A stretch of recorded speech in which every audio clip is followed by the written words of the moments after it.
Hello po and good day sa inyong lahat. Sa araw na ito, may bago tayong video na nagawa. And this video is about on how to enroll or apply for GSIS card or GSIS ID online. Now, to begin with, just go and open your GSIS Touch on your mobile phone. Kung wala po kayong GSIS Touch, ay hanapin lang and i-install ito from Google Play Store. Then, after ma-open, ay i-login lang ang inyong GSIS account. Input your username, password, and then click login. Pag nakalogin na kayo, pwede nyong makita dito ang inyong member data, service record, insurance policy, at ang mga available loans. So, since we will apply for a card or ID, we will select member data and GSIS ID. Pag na-click nyo na po ito, ay piliin lang ang GSIS ID at i-redirect kayo sa online enrollment page na ito. I apologize po kung hindi ko na i-record lahat. So, I will just explain na lang step by step gamit ang page na ito. We will start from verification. Sa verification po, ay hihingin lang ang inyong first name, last name, email address, and mobile number.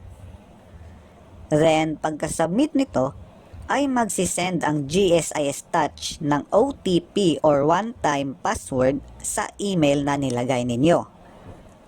Gamitin ang OTP na ito para makaproceed tayo sa next step. Susunod po ay select bank. You have only two choices. It's either Land Bank or Union Bank. Sa akin po ay pinili ko ang Union Bank kasi meron na po akong Land Bank na savings account. Then, select the region, city, and the branch kung saan ninyo kukunin ang inyong ID or card.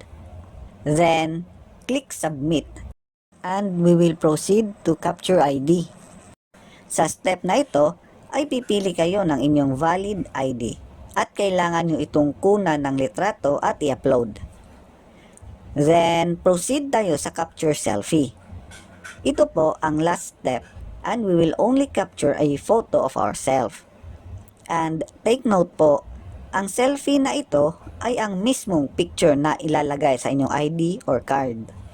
And then, finally, pag natapos nyo na lahat ng steps, ay magsisend na naman ng email si GSIS Touch, which informs you that your enrollment was successful.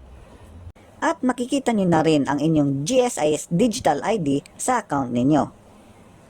At sa email din ay mayroong note about sa ATM card, stating that printing of your card will take a minimum of 5 banking days from enrollment date. Mag-prepare lang kayo ng inyong 2 valid government IDs, photocopy nito front and back, and save or print this acknowledgement email para sa pag-claim ng ATM card. And that's it. Ganun lang po kasimple. I hope you understand and nakatulong ang video na ito.